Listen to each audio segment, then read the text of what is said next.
Good afternoon मित्रों, कैसे हो आप सब। उम्मीद है आप सब बहुत अच्छे होंगे, मस्त होंगे, स्वस्थ होंगे।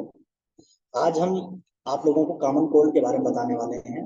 कॉमन कोल्ड क्या होता है, कैसे होता है, इसके क्या क्या काजेज हैं, क्या सिम्टम्स हैं, और इसको हम किस प्रकार से ठीक कर सकते हैं दवाइयों के द्वारा द्वारा और बिना दवाइयों के द्वारा।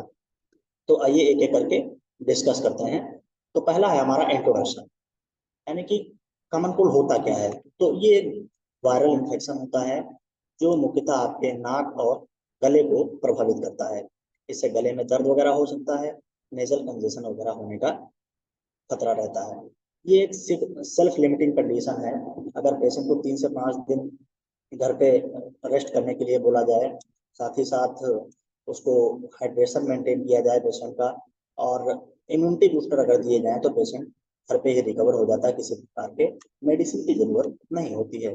लेकिन इन केस अगर ये घर पे कंट्रोल नहीं हो सकता है या नहीं होता है, तो फिर उस कंडीशन में हम पेशेंट को मेडिसिन प्रेस्क्राइब करते हैं। तो सबसे पहले हम बात करते हैं कौन कौन से हमारे सिम्टम होते हैं कॉमन कोल्ड के। तो पहला है आपका रनी नोज, यानी कि पेशेंट की नाक बहती है। साथ ही साथ स्नीजिंग, यानी कि पेशेंट को छींकें आती हैं।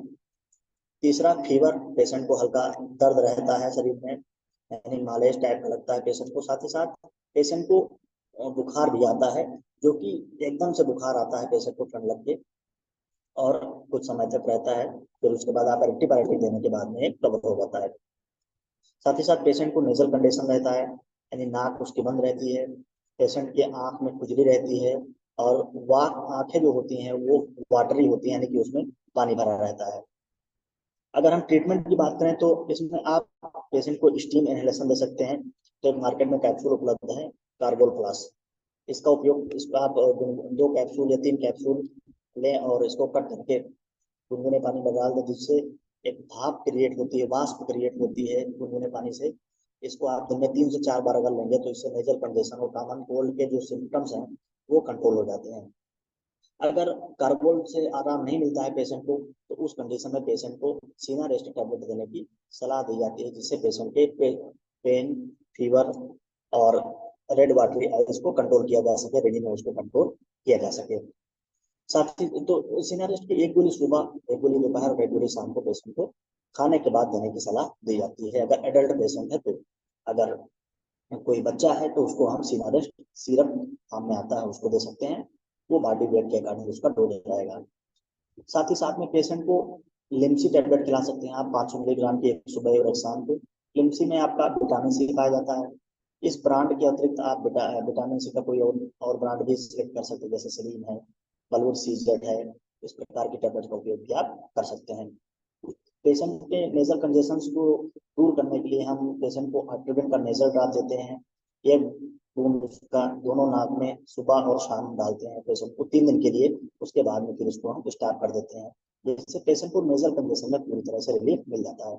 नेजल ड्रॉप डालने से एक साइड इफेक्ट होता है, पेशेंट को हेडेक हो सकता है, या अगर बहुत ज्यादा इसका सेवन किया जाए तो पेशेंट के जो नेजल म्यूकोसा है उससे ब्लीडिंग हो सकती है। तो इस वजह से बहुत ही सावधानी पूर्वक ट्रीटमेंट आपका उपयोग किया जाना चाहिए, क्योंकि ये आपका जाइलोमेटाजोलिन है, जो कि आपका नेजल डिकंजेस्टेंट है। अगर कॉमन कोल्ड को सही से ध्यान ना दिया जाए तो ये फेरिंजाइटिस और ब्रांकाइटिस में कन्वर्ट हो सकता है, जो एक कॉम्प्लिकेशन क्रिएट कर सकता है। तो इसके लिए आप एंटीबायोटिक का सिलेक्शन करेंगे, जिसमें आपका मेगा सीबी टैबलेट आता है, इसमें आपका एमॉक्सिसिलिन जो कि एमिनोपेनिसिलिन है। साथ ही साथ में आपका बीटा लैक्टमेज इनहिबिटर्स, यानी कि आपका क्लेवलेनिक एसिड है, जो कि 125 मिलीग्राम होता है। तो 500 मिलीग्राम एमॉक्सिसिलिन, उसके साथ में 125 मिलीग्राम क्लेवलेनिक एसिड, एक गोली सुबह और एक गोली शाम को खाने के बाद लेने की सलाह दी जाती है।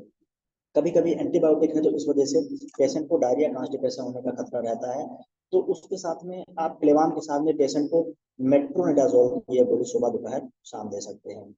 अगर मेगासीवी से पेशेंट को आराम नहीं मिलता है, या कोई ऐसा पेशेंट है जिसको एमॉक्सिसिलिन या क्लेवलेनिक एसिड से एलर्जी है, तो उसको हम मैक्रोलाइड दे सकते हैं, जिसमें आपका अल्थ्रोसिन या एजिथ्रोमाइसिन या क्लेथ्रोमाइसिन, इस प्रकार का कोई भी टैबलेट आप सिलेक्ट कर सकते हैं।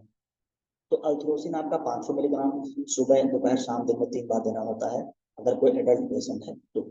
ये इतना थेरेपी देने के बाद में पेशेंट को पूरी तरह से कॉमन कोल्ड, ब्रांकाइटिस और फेरिंजाइटिस में आराम मिल जाता है।